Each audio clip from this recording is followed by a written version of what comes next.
Hello,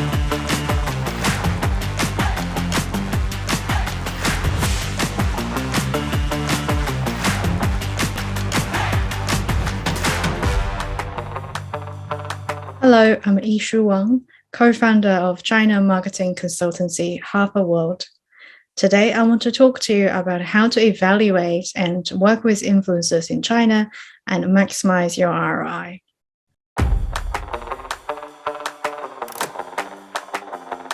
When evaluating influencers, it is vital to check their content and understand their content.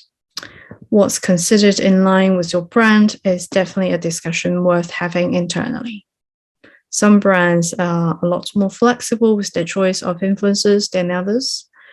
It's particularly important to have clear guidelines included in your internal brand book.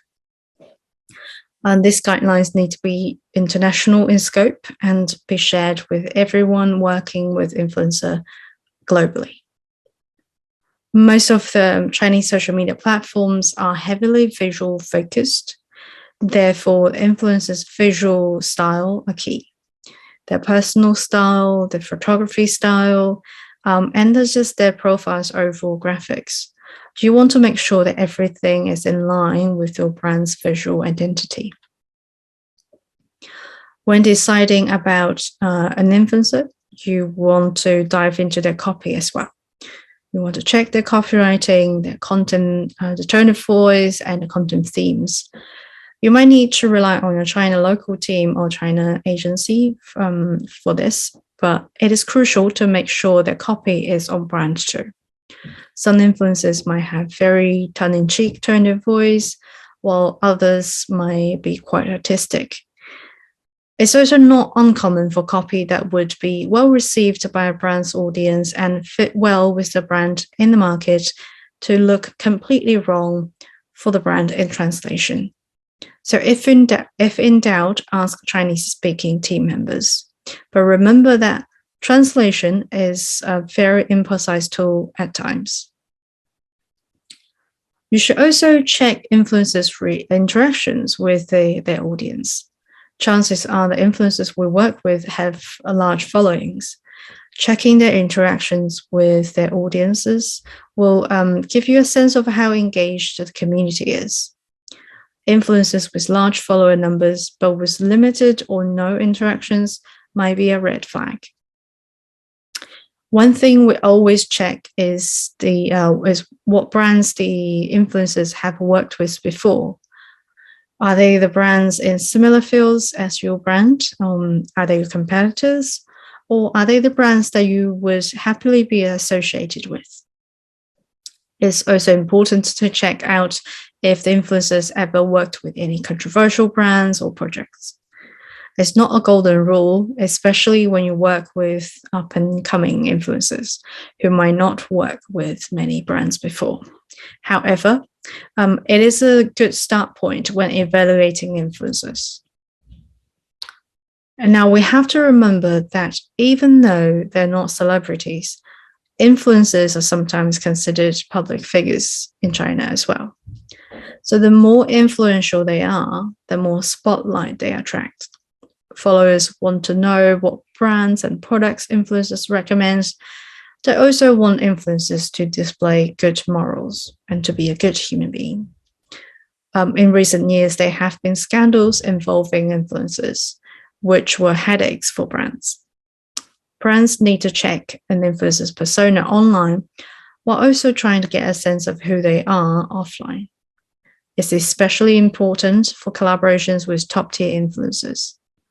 You would want to make sure the persona is in line with your brand values and relatable for your target consumer.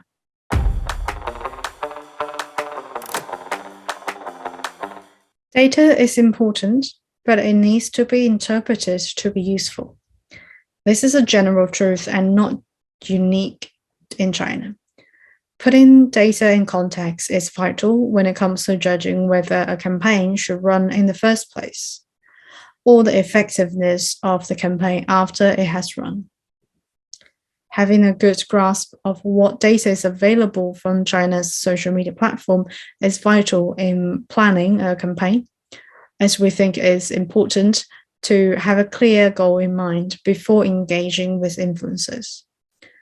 When evaluating data of influencers, first of all, you need to identify useful metrics for you or the campaigns you're running.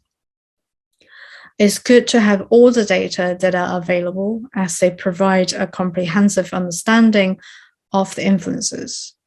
However, it could be more efficient to just focus on the metrics that would deliver to your objectives. Follower number and engagement rates are important basic metrics. Reach and impressions can be more useful when your goal is to increase awareness. Sometimes you might also want to know the click-through rates of the links the influencers put out in their content, as it indicates how much traffic they might deliver. A lot of these data are not public on most Chinese social media platforms. You will need to use third-party tools to get reliable data. With this data in hand, it's also easier to estimate the potential result, so you can plan the budget accordingly. Unfortunately, there are always fake numbers in any online marketing.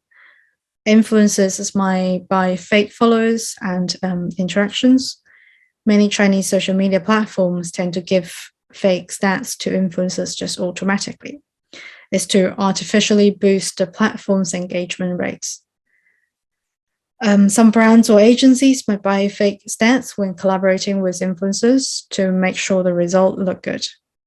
This can even happen when there's too much pressure is put on smaller teams to execute. Some publicly available data can show you if they're real or not, if you know what you're looking for. For example, you can check if someone's followers are real by going through the followers' profiles and see if they look like real social media users or just bots. You can do the same with interactions, just by reading all the comments and see when they were posted and what they're saying. Of course, this is very time-consuming to do this manually and requires a fair amount of experience with Chinese social media. When you have a small selection of influencers, you can do such check manually. However, a reliable tool with a large database and information on how real the stats are will be a much efficient option.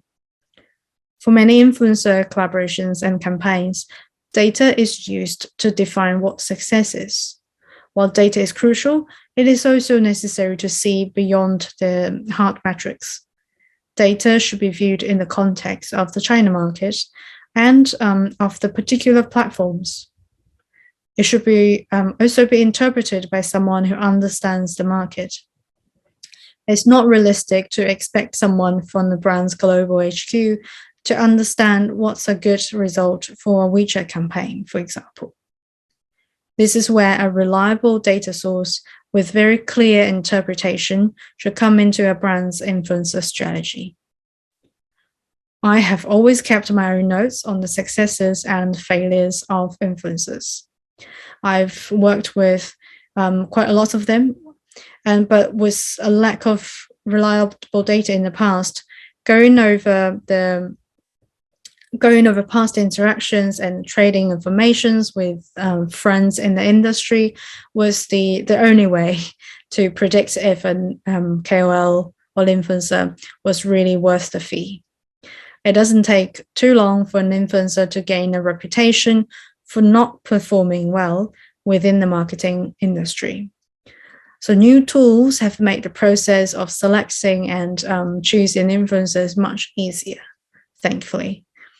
But planning a good campaign still requires a lot of experience to navigate and interpret the increasingly more reliable data.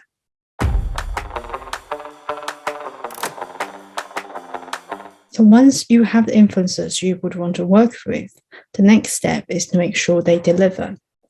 You need to have a contract in place. Just be aware that there are China-specific rules that might not seem necessary in other markets. Those are things that are default in other markets, might not be the case in China. So just make sure that you have the local expertise to create a contract that would work in the market and also would work for you. When creating the brief for influencers, give as many details as possible, but at the same time, identify key components that must be included. We usually find the best practice is to give a couple of must-haves and then let the influencers have the creative control and make something work best for their audience. At the end of the day, they know their audience the best and know what would work for them. Fans also prefer authentic content from influencers rather than heavily scripted brand content. Another important thing is to have your local teams buy in on the brief. They are the ones who will be managing and negotiating with influencers, and you need to make sure they are on the same page as you. They're also closer to the market and knows what will and will not work in the market. Once the content is created, you need to make sure the rest of the collaboration goes as planned. So keep a close eye on the publishing and be ready to manage any potential issues, from typos to wrong links to public crisis. Anything could go wrong. So have a contingency plan in place and always be prepared. It's always good to get feedback from the influencers as well, with their knowledge of the market and of their audience. They might have some really useful insights that would give us a better understanding of the market and of your target consumer in China. It's also a very good way to build a long-term relationship with the influencers. While most of the influencers in China are paid influencers, they are unpaid influencers too. Paid influencers tend to have bigger followings and hence more influential, but they come with hefty price tags. Unpaid influencers might deliver smaller numerical results, but the content they created could be great localized assets for brands. It's especially useful for brands who do not have in-house resources to create China-specific assets. It's important to make sure that you have different goals and expectations for paid and unpaid influencers. For a good campaign or a successful campaign, it's always good to consider both paid and unpaid influencers.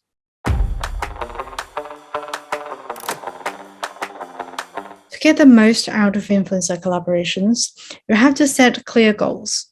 It is certainly great to work with influencers who can achieve everything from increasing brand awareness, growing the number of followers, to driving traffic and delivering sales. However, it's counterproductive to have a goal that is to do everything. We always see that campaigns with clear and focused priorities achieve the best results. When evaluating and working with influencers, set a priority based on your objectives. If the campaign is to launch an e-commerce store, pick influencers who are good at driving sales. They might mostly share shopping tips, for example.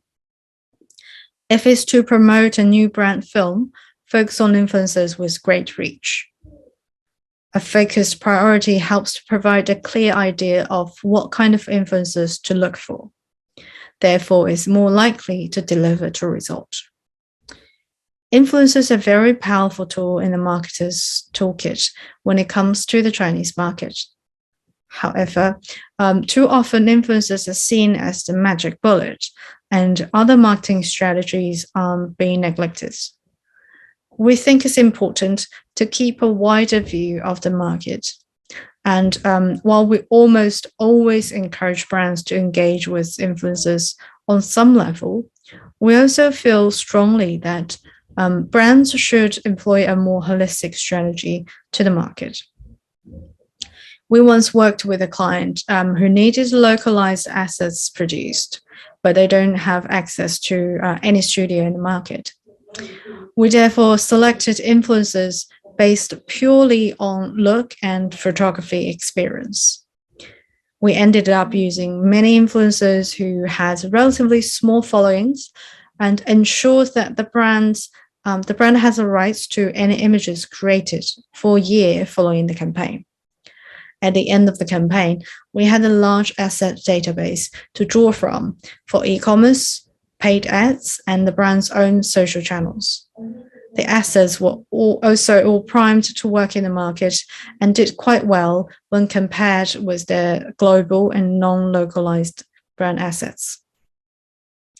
Influencers should never be used as a standalone marketing practice.